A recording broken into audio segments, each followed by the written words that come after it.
জাহান্নাম কথা বলতে পারে। জাহান্নাম বলছে যে আমার ভিতরে স্বৈরাচারী, স্বেচ্ছাচারী, বদমেজাজি কেন, অহংকারী কেন, জালেম কেন? জালেম কে? জাকাত দেয়নি সে। জালেম কে? জোর করে দখল করেছে সে জমি। জালেম কে? যে রিক্সাওয়ালাকে থাপ্পড় মেরেছে সে। বুঝাতে পারলাম না। রিক্সাওয়ালাকে থাপ্পড় মেরেছে সেজন্য জালেম। ওর এখন বিচার দেরিতে হবে। কোথায় রিক্সাওয়ালাকে পাবে, আসবে, রিক্সাওয়ালা বলবে যে আমাকে থাপ্পড় মেরেছিল, তারপর তাকে নেকি বুঝিয়ে দিতে হবে, তারপর অনেক পরে জান্নাত জাহান্নাম কি যে হবে আল্লাহ। আর আপনি যদি ভালো মানুষ হন তাহলে আপনার বিচারের সময়সীমা কত বলেন তো? এক ওয়াক্ত সালাত আদায়ের সমান 5 মিনিট 7 মিনিট। মাগরিবের সালাত আদায় করতে যত সময় লাগে ফরজ সালাত ততক্ষণ আপনার বিচার হবে। বাস, আস্তে আস্তে নেই জান্নাত। আর যদি একটু ঠেকে যায় তাহলে খুব কঠিন। না ঠেকে যেন কবর যত কঠিন, কিয়ামত তার চেয়ে অনেক অনেক অনেক বেশি কঠিন।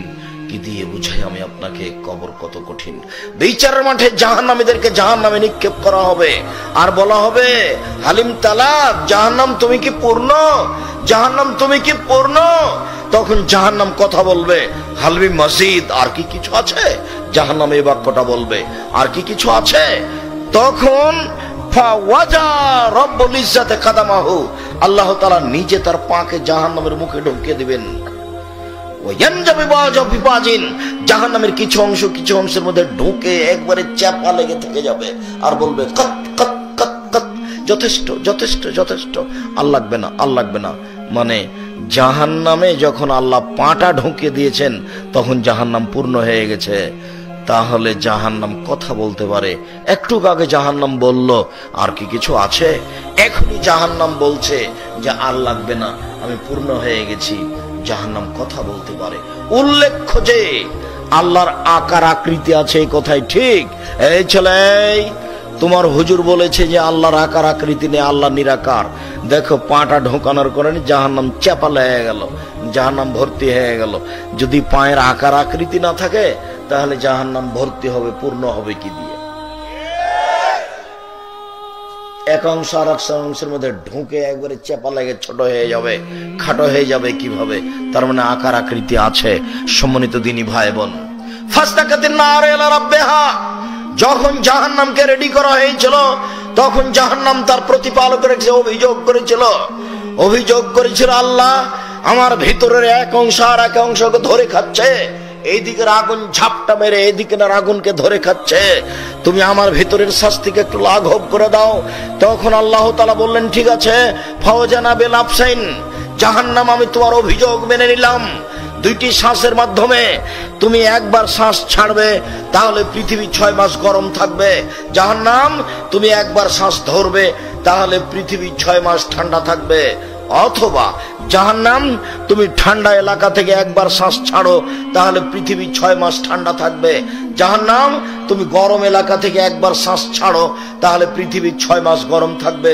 তোমার ভেতরটা একটু হালকা হবে, আমি তোমার অভিযোগ মেনে নিলাম। জাহান্নাম কথা বলতে পারে। সম্মানিত দিনী ভাই বোন, জাহান্নাম অভিযোগ করছে আল্লাহর কাছে। মাথায় একটা কথা ঘুরছে। সম্মানিত দিনী বোন, আপনাদেরকে মুখে আরেকটা কথা বলে রাখি। এখানে রাসূল সাল্লাল্লাহু আলাইহি ওয়াসাল্লাম বলেছেন, যারা ব্যভিচারিণী মহিলা ওদের লজ্জা স্থানের গন্ধে জাহান্নামীরা জাহান্নামে টিকতে পারবে না। যারা জেনায় লিপ্ত মহিলা ওদের লজ্জা স্থানের গন্ধে জাহান্নামীরা জাহান্নামে টিকতে পারবে না। এই কথা মুহাম্মদ সাল্লাল্লাহু আলাইহি সাল্লাম বলেন। তিনি বলেন যে জিবরাইল আমাকে নিয়ে গেলেন একবার উপরে, দেখি অনেক মানুষ আসাদ্দ শাইন ইন্তেফাকান, ফুলে ফেফে বিশাল বিশাল আকৃতি হয়ে আছে, 30 হাত 40 হাত 50 হাত 100 হাত উঁচু উঁচু হয়ে আছে। আর এতই গন্ধে টিকা যায় না। কান্নামল মারাহিজ, মনে হচ্ছে যেন তারা গণশৌচাগার, মনে হচ্ছে যেন তারা গণশৌচাগার, মনে হচ্ছে যেন তারা গ্রামের টয়লেট, মনে হচ্ছে যেন তারা গণশৌচাগার, মনে হচ্ছে যেন তারা গ্রামের টয়লেট। গন্ধে টিকা যায় না। আমি বললাম, জিবরাইল মান হাওলায়, জিবরাইল এরা কারা? জিবরাইল এরা কারা? ইন্না লিল্লাহি ওয়া ইন্না ইলাইহি রাজিউন। জিবরাইল এরা কারা? তখন জিবরাইল বলছেন, আহমদ সোনাতা সাওয়ানি, এরা হলো ব্যভিচারিণী, এরা হলো ব্যভিচার ব্যভিচার নেই। সম্মানিত দিনী ভাই বোন, আজ থেকে কান্নাকাটি করে বিষয়টি আল্লাহর দরবারে পেশ করার জন্য আন্তরিকভাবে অনুরোধ রইল। জাহান্নাম বড় ভয়াবহ জায়গা। জাহান্নামের খড়ি হবে মানুষ ও পাথর। জাহান্নামে কোনো কয়লা নেই, জাহান্নামে কোনো খড়ি থাকবে না, মানুষই খড়ি, মানুষই কয়লা। আব্দুর রাজ্জাক সাহেব, মানুষ নাই পাপ করেছে জাহান্নামে যাবে, তো পাথর কি করলো? পাথর বলতে যেগুলো মূর্তি তৈরি হয়েছে সেগুলো, মাটি বা পাথর যত মূর্তি পৃথিবীতে আছে সবকে জাহান্নামে দেওয়া হবে। আর বলা হবে যে তোর নেতাকে তো জাহান্নামে দিয়েছি, তোকেও দিলাম, ঠেকা দেখি।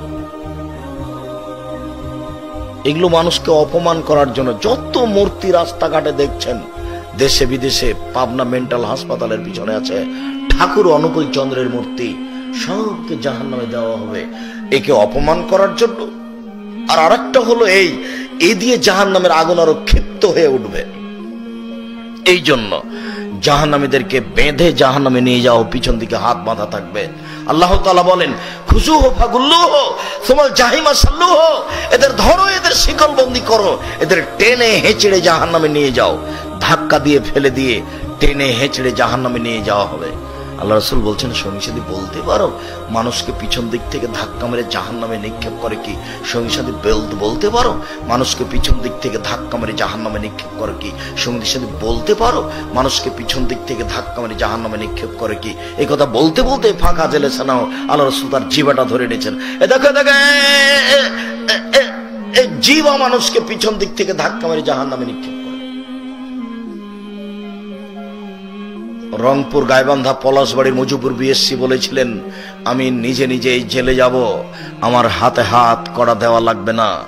জাতি দেখবে মুজিবুর বিএসসির হাতে হাত কড়া দেওয়া আছে, এটা আমার জন্য লজ্জাজনক ব্যাপার। অতএব আমি নিজে পায়ে হেঁটে জেলে চলে যাচ্ছি, আমার হাতে যেন হাত কড়া দেওয়া না হয়। ইন্দিরা গান্ধীর হাতে হাত কড়া দেওয়া থাকবে, ফেরাউনের হাতে হাত কড়া দেওয়া থাকবে, সেই দিন মহারানী ভিক্টোরিয়া এলিজাবেথের হাতে হাত কড়া দেওয়া থাকবে। এইসব স্বৈরাচারী স্বেচ্ছাচারী বদমেজাজি মানুষের হাতে হাত কড়া দেওয়া থাকবে। এইসব অধিকাংশ মহিলাই জাহান্নামী হবে, এদের হাতে হাত কড়া দেওয়া থাকবে।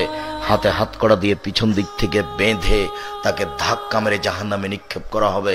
সম্মানিত দিনী ভাই বোন, আর একটু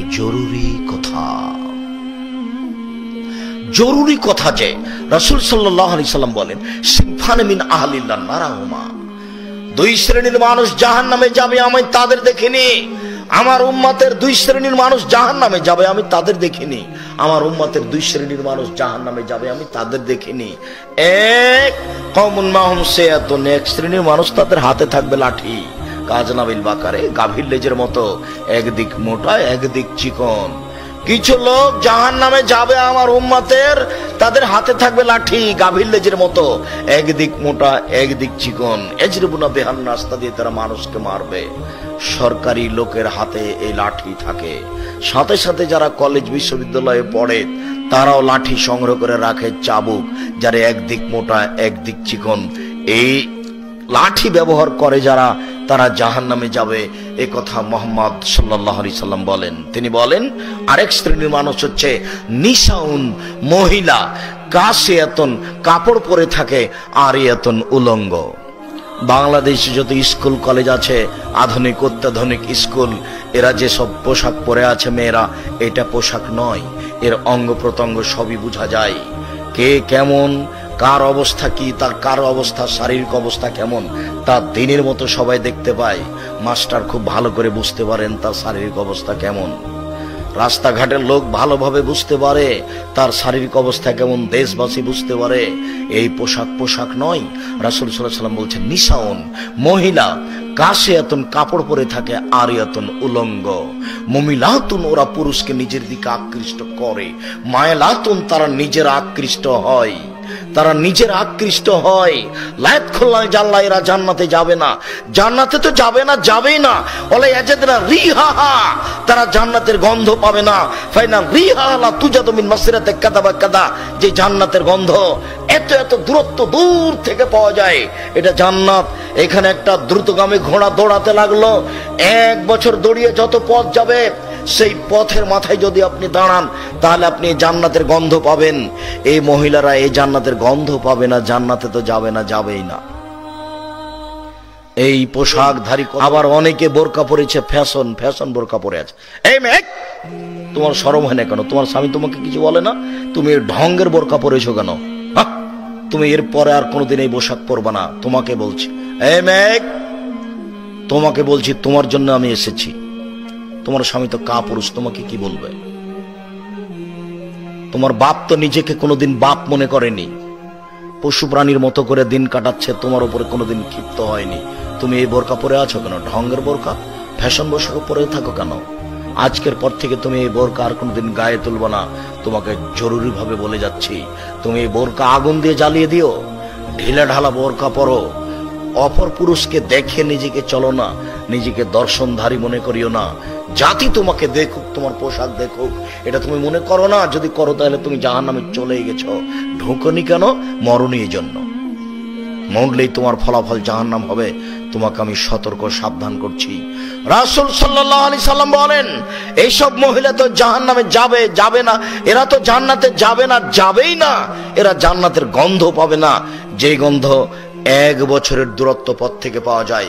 অতএব আজকের বৈঠক আপনাকে আমি জরুরি ভাবে বলছি, আপনি পোশাক পরিবর্তন করুন।